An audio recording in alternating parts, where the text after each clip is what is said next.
নমস্কার বন্ধুরা, education with Sudeshna YouTube চ্যানেলে তোমাদের সকলকে স্বাগত জানাই। আজকে আমরা অষ্টম শ্রেণীর হাওয়ার গান বুদ্ধদেব বসুর লেখা এই কবিতাটি পাঠ করব। এই কবিতাটি পাঠ করার সময় প্রত্যেকটি লাইনের অক্ষর ভিত্তিক মানে বিশ্লেষণ করব। তাই তোমরা যারা এই মুহূর্তে আমার ভিডিওটি দেখছো তাদেরকে বলবো তোমরা স্কিপ না করে পুরো ভিডিওটি প্রথম থেকে দেখতে থাকো, এবং এখনো যারা চ্যানেলটিকে সাবস্ক্রাইব করোনি তারা প্লিজ চ্যানেলটিকে শেয়ার এবং সাবস্ক্রাইব করে দিও। আগে আমরা বুদ্ধদেব বসুর সম্পর্কে জানি। বুদ্ধদেব বসুর জন্ম 1908 খ্রিস্টাব্দে, মৃত্যু 1974 খ্রিস্টাব্দে। কবি, ঔপন্যাসিক, ছোট গল্পকার, নাট্যকার, প্রাবন্ধিক এবং শিশু সাহিত্যিক ও সমালোচক ছিলেন কবি। সাহিত্যের সমস্ত শাখাতেই তাঁর প্রতিভার স্বাক্ষর মেলে। বুদ্ধদেব রচিত কাব্যগ্রন্থগুলির মধ্যে উল্লেখযোগ্য বন্দির বন্দনা, কঙ্কাবতী, দ্রৌপদীর শাড়ি, যে আঁধার আলোর অধিক, শীতের প্রার্থনা, বসন্তের উত্তর। তিনি কবিতা পত্রিকায় সম্পাদনাও করেছেন। শিশুদের জন্য তিনি লিখেছেন কান্তিকুমারের পঞ্চকাণ্ড, ঘুমপাড়ানি, এলোমেলো প্রভৃতি রচনা। রবীন্দ্রনাথের পরে এমন বহুমুখী প্রতিভা বাংলা সাহিত্যে বিরল। কবিতাটির উৎস সম্পর্কে জানি। কবি বুদ্ধদেব বসু রচিত হাওয়ার গান কবিতাটি তার শ্রেষ্ঠ কবিতা নামক কাব্যগ্রন্থ থেকে নেওয়া হয়েছে। এবার কবিতাটির বিষয়বস্তু সম্পর্কে একটু জানি। হাওয়ার গান কবিতাটি কবিতার মানসকল্পে রূপহীন, আকারহীন হর এক আকুল কান্না শুনতে পেয়েছেন। হাওয়া পৃথিবীর এক প্রান্ত থেকে অন্য প্রান্তে বয়ে যায়। এই যাযাবর স্বভাবের মধ্যেই কবি হাওয়ার আশ্রয়হীনতা খুঁজে পেয়েছেন। দিন রাত বয়ে চলা উদ্দাম বাতাস বলে জলে, স্থলে, পর্বতে, অরণ্যে, প্রান্তরে ঘুরে বেড়ায় আশ্রয়ের খোঁজে। হাওয়ার গান কবিতায় কবি বেশ কিছু উপমা ব্যবহার করেছেন, যেমন শিশু দোলনায়, কুকুর কার্পেটে, যাত্রীরা জাহাজে এবং চাঁদ আকাশের মেঘের অন্তরালে আশ্রয় পায়। কিন্তু বাতাস সর্বত্র উপস্থিত থাকলেও তার স্থায়ী কোনো বাসস্থান নেই। আর এই যে কান্না কবির গান হয়ে কবিতায় ধরা দিয়েছে। গভীর দুঃখ থেকে জন্ম নেওয়া সঙ্গীতই মধুরতম। এই হাওয়ার গান কবিতায় ছত্রে ছত্রে হাওয়ার এই আশ্রয়হীনতার বেদনাই প্রকাশিত হয়েছে। এবার আমরা মূল কবিতায় আসি। হাওয়াদের বাড়ি নেই, হাওয়াদের বাড়ি নেই, নেই রে।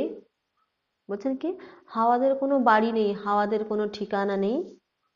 তারা শুধু কেঁদে মরে বাইরে, তারা শুধু কান্নাকাটি করে বাইরে, কারণ তাদের তো কোনো আশ্রয় নেই। সারাদিন রাত্রির বুক চাপা কান্নায় নিঃশ্বাস বয়ে যায় উত্তাল অস্থির। সারাদিন রাত তারা শুধু বুকে কান্না চেপে রাখে আর যেন উত্তাল ভাবে। উত্তাল মানে কি বলতো? উত্তাল মানে হচ্ছে তুমুল, তুমুল কষ্টে যেন তারা তাদের নিঃশ্বাসটুকু শুধু বইয়ে দেয়। সে কোথায়, সে কোথায় হায় রে, বলে তারা পৃথিবীর সব জল সব তীর, ছুঁয়ে গেছি বারবার দুর্বার ইচ্ছায়, তবু নেই, সে তো নেই, নেই রে। শুধুমাত্র নিঃশ্বাসটুকু উত্তাল ভাবে বইয়ে দিচ্ছে।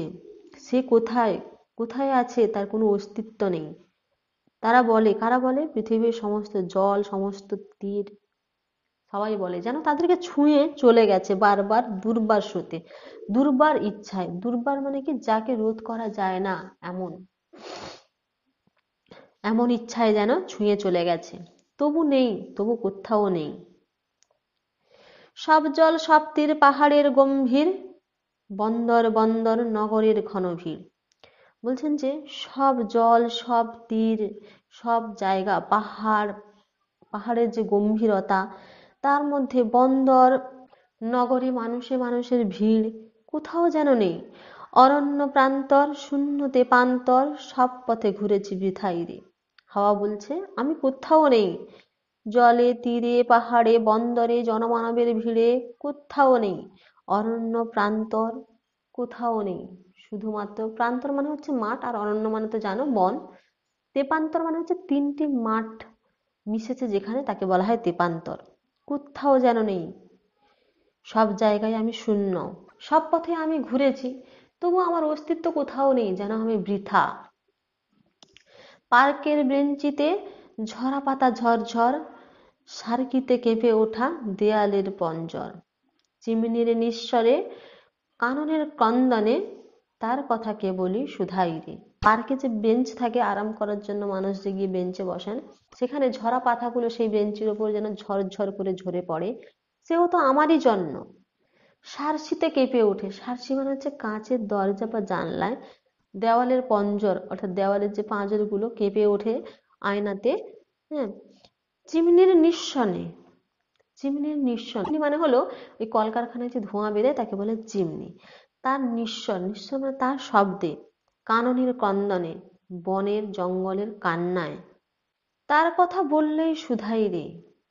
তার কথা যখন বাতাসের কথা জিজ্ঞেস করা হয় তখন বলে, কারা কারা বলতে পারে? পার্কের বেঞ্চ, ঝরা পাতার শব্দ এবং জানালার কাঁচে কেঁপে ওঠা শব্দে, দেওয়ালের পাঁজরে, চিমনির শব্দে, বনের কান্নায় তারা নিজেদের উপস্থিতির জানান দিয়ে গেছে।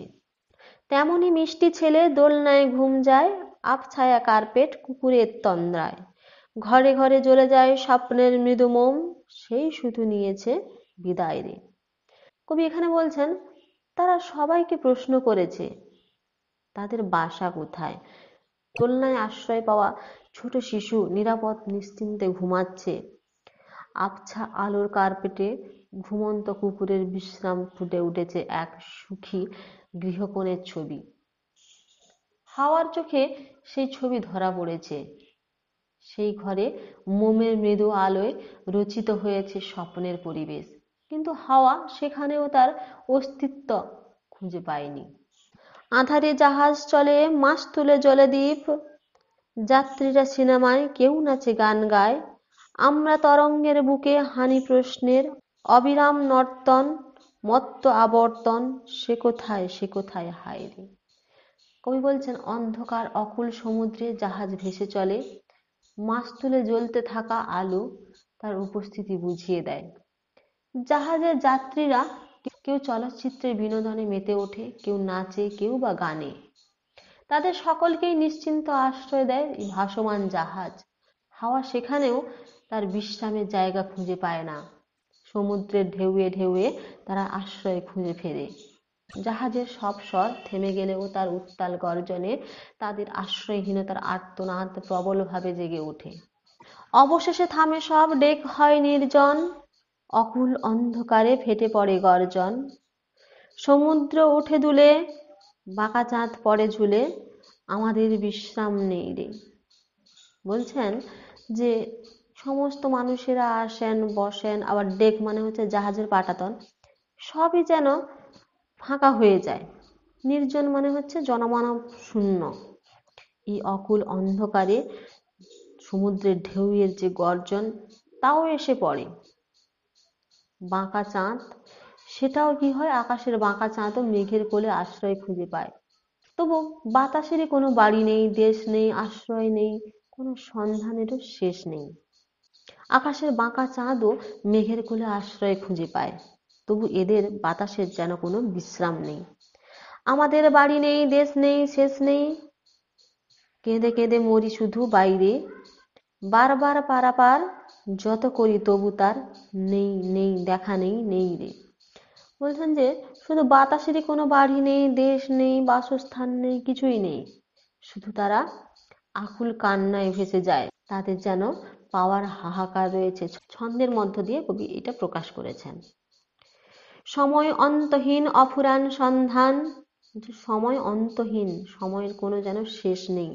অফুরান সন্ধান, অফুরান কথাটির অর্থ হলো যে ফুরায় না। অন্তহীন মানে, অন্তহীন মানে যার শেষ নেই, অফুরান মানে যা ফুরায় না, তার সন্ধান যেন তার সন্ধান যেন ফুরায় না। বিশ্বের বুক ফেটে বয়ে যায় এই গান। বিশ্ব, পৃথিবীর বুক ফেটে যেন গান বেয়ে আসছে। কি গান? কোনখানে গেলে তারে পাই রে, খুঁজে খুঁজে ঘুরে ফিরি বাইরে, সুরে সুরে বলে যাই নেই রে, চিরকাল উত্তাল তাই রে।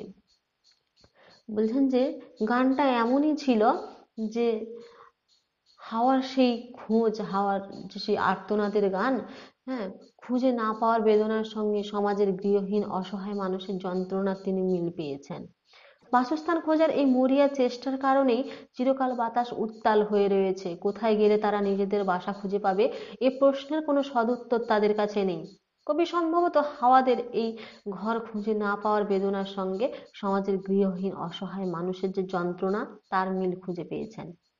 তাই কবি যখন বলেছেন আমাদের বাড়ি নেই দেশ নেই, তখন মনে হয় সারা বিশ্বের আশ্রয়হীন মানুষদের কান্নার সঙ্গে যেন হাওয়ার কান্নাকে তিনি মিলিয়ে দিয়েছেন।